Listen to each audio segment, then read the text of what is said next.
Hey, this is Guy from New Plastic, and let's go over the most important aspect of CG, lighting.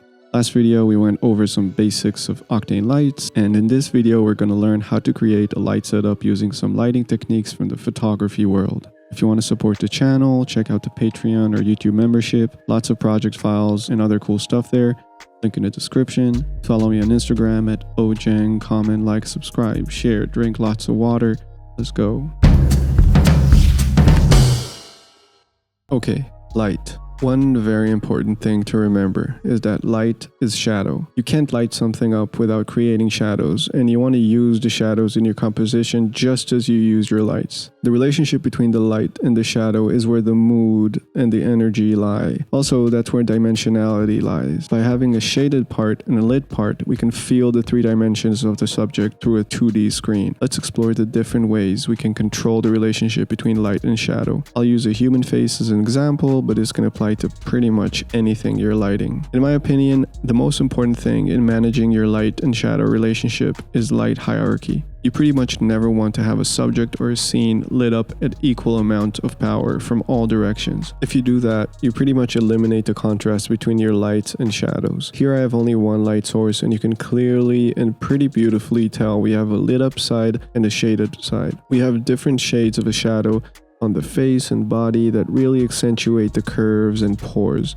If I duplicate this light and drag it to the other side, now everything is evenly lit and we lose all those details. The image becomes really flat and boring. So yeah, you want to have a clear hierarchy in your lights. Some areas should be obviously lit up and some areas should be obviously shaded. That usually means having one main light source. If you want to add more lights, they should act as accents and helpers. The other important thing in managing your light-shadow relationship is light direction. Once you have your main light source, you want to decide from which direction it's going to hit the subject. Which parts are lit? Which parts are shaded? Is most of your subject in the shadows, or most of it is lit up? Is the light coming from the back, the front, the side, the bottom? All these decisions will impact the mood of your scene and therefore will help you tell your story. Your main light source is also called a key light. Commonly, you would point the key light at the subject at around 45 degrees from the camera at a slight downward angle. That's not a rule, it's just the most basic and safe place to start when you're lighting a single object. Mostly because it's painting the shadows on your subject in a way that covers all three angles and therefore expresses the depth of your subject pretty well. Let's call that a front light. But you can place the key light wherever you want your main light source to be in order to create the mood you're looking for. For example, you can place it at a 90-degree angle from the camera, which is also called a side light. This might increase the dramatic effect as now only half of the subject is lit up. It tells a different story than the front light. Or you can keep rotating it and use it as a rim light. The rim light comes from the back of your subject at an angle to create this edge highlight. This is not only beautiful, and I use this light a lot, but it really helps define the shapes of the subject and separate it from the background. And you always want to be aware of the relationship between your subject and your background. Is the subject blending too much into the background? Does it stick out too much?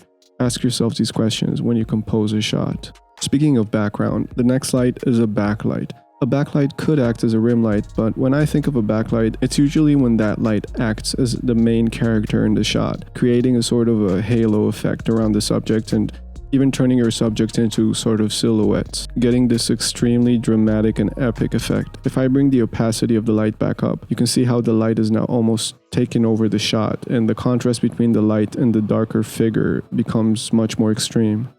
Let's bring the light back to a front light. Now, your second light on the hierarchy could be a fill light. This acts as a way to brighten up and diffuse the shadows from the key light and match them to your preferred look. It's usually put on the mirrored side of the subject to fill in those shadows, and it's always a much weaker light than the key light. It's not meant to light up the subject, it's meant to brighten the key light shadows. You can see the difference with and without the fill light. You don't have to do that if you're going for a more dramatic look. Sometimes you want the shadows to be very dark, and then you wouldn't place a fill light. A lot of the times, your background, in this example, a simple backdrop, could benefit from its own light, a background light. This light's sole purpose is to control the amount of light your background gets. So I can duplicate one of the lights and place it all the way against the backdrop and position it however I like. I can add this kind of halo effect around the subject, or more of a all-around gradient effect, or try to light the whole backdrop evenly. Depends on what I'm going for. Just be aware of the background light leaking onto your subject. If you feel like your background light is too strong and is lighting up your subject as well, you can pull the background along with its light away from the subject to create more separation. Now let's talk about reflectors. Just like in real life, reflectors can be very helpful in CG. Sometimes I want to get a very subtle fill light, and adding a light source might be too strong or add unwanted shadows. In that case, we can simply add a plane with a white diffused material and place it against the shaded areas to simply diffuse those shadows. Thanks to global illumination, light rays are going to bounce off that plane and hit back our subject. And you can see that if I compare it to without the reflector, what a huge difference it makes. It completely brightened up the shadows. If I compare it to how the fill light acts, it's pretty much doing the same thing. In this case, it brightens the shadows even more than the fill light, but we can obviously just make the fill light stronger. The fill light is an active way to fill the shadows. The reflector's effectiveness, however, completely depends on the other lights in the scene. If I place the reflector more similarly to the fill light, you can see that now it works slightly less effectively because it's smaller, but also because it's not placed directly in front of the key light, so it bounces less of its light on the subject. But still, if we compare the image again to without a reflector, you can still see a huge difference. And of course, by changing the plane material color, you can get different color light bouncing onto your subject for any kind of desired effect. That's something to actually take into consideration when your subject is placed in a certain scene with lots of objects in it, especially large areas like walls and floors. If this plane was a wall that's part of the environment in the scene, I would necessarily get all this blue light reflected back whether I want to or not. If I want it, well, that's great. But if I don't want it, I can either try to move the object away from the subject or add something called a negative fill. Negative fill is simply a black plane used to block light. Whether you're trying to avoid light spill from objects in your scene or from an HDRI light, which we'll get to in a second, you can place a plane with a black material on it to block the light spilling from a certain side. In our case, I can place it under the face and you can see the huge difference it makes. So this is how it looks with the key light only. And this is how it looks with the negative fill blocking all the light bouncing off the floor onto the face. And you can either place it outside of the frame or put an octane tag on it and make it invisible to the camera. That's extremely helpful if your overall scene is lit up the exact way you want, but you feel like you're slightly losing control over your subject's light. You don't want to start changing the lights in your scene, you can simply block some lights with a black plane. As simple as that. Okay, so the third thing you want to consider in managing your light-shadow relationship is the shadow quality. I know we're in the CG world, so you might think I'm talking about the shadow resolution in your Call of Duty settings, but no. I'm talking about the sharpness of your shadows. I'm talking about the difference between a hard light and a soft light.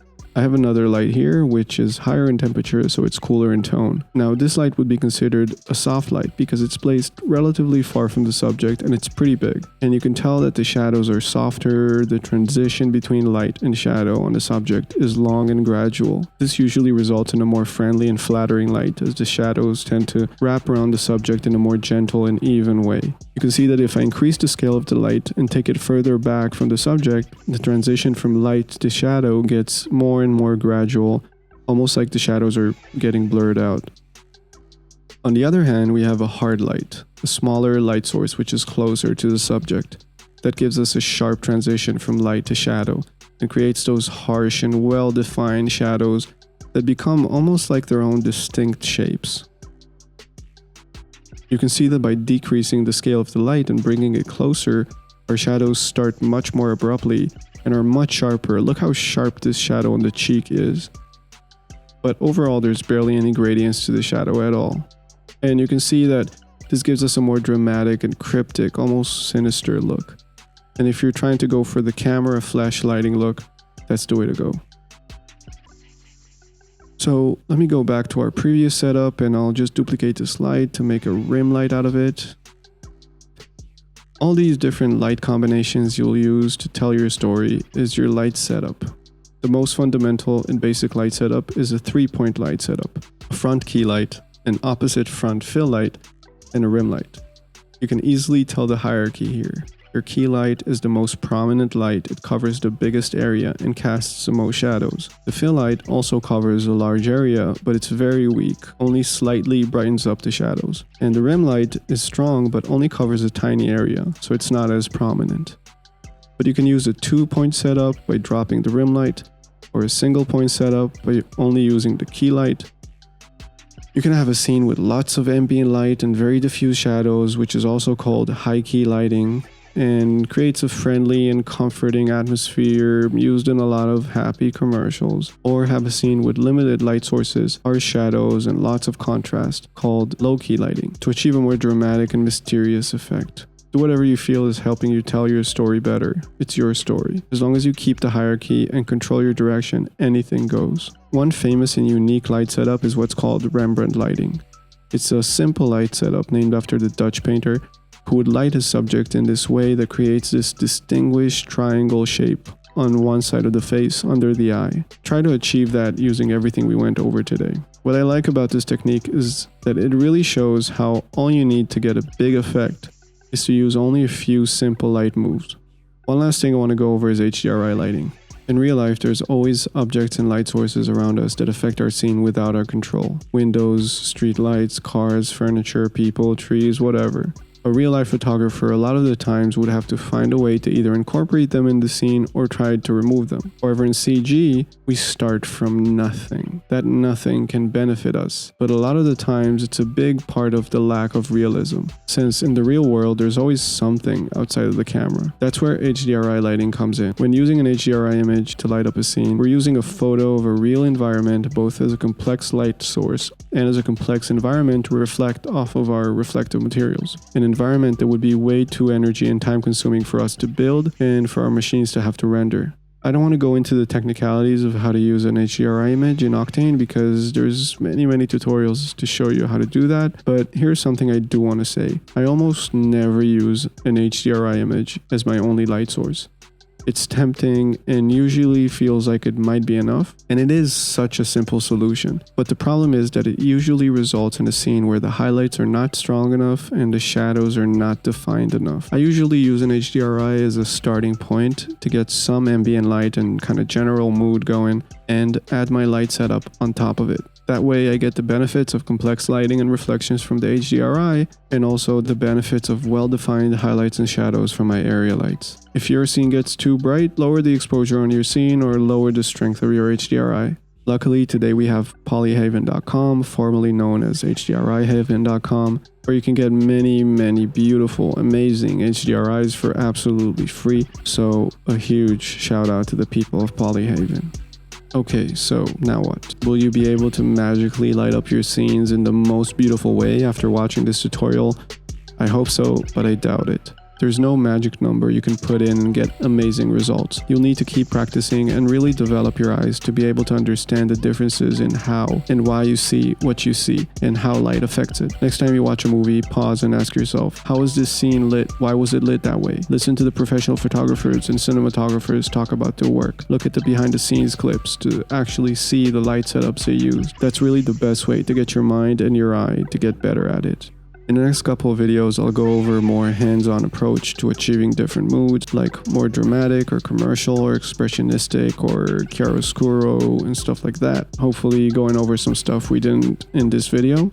A big purple heart emoji to my most stupendous patrons and members: Yin and Gong, Guillaume Lopez, The Great Wanderers Studios, Dave Toro, Celia Lopez, Nob, Marie Robbins, Svoyas Chari, Aryaman Munish, Tezi Jing, Kim Do-yoon, Waikai Zhang, Eric Hu, Elisa, Invader, Daniel Larry, Anthony Gargas, Thomas, Cho Won, Faith Amai, Minky Kim, Zoen, Unica, Howard Murick, Average CPU, Anthony Tedisco, Estatius Pane, Hadar, Elad, 3D Monkey Viz, Chris Schultz, Arlen, Kiki Lem, Suki Violet Sue, The 22 Design, Joel Rigger, Adrian Desolé, S2D Image, Matusja Drzejuski, Vasco Gross, Blue Hamill, Mark Cragen, Arkady Ulitsky, Fausto Furioso, Joshua Akoi, Jowie Ding, Zeming Wong, Fongsakorn Msiri, Ali M, Webb, Kong Idiot, Derek Schultz, Nicolas Federico Vasquez, Maddie Duguildre, An Jung,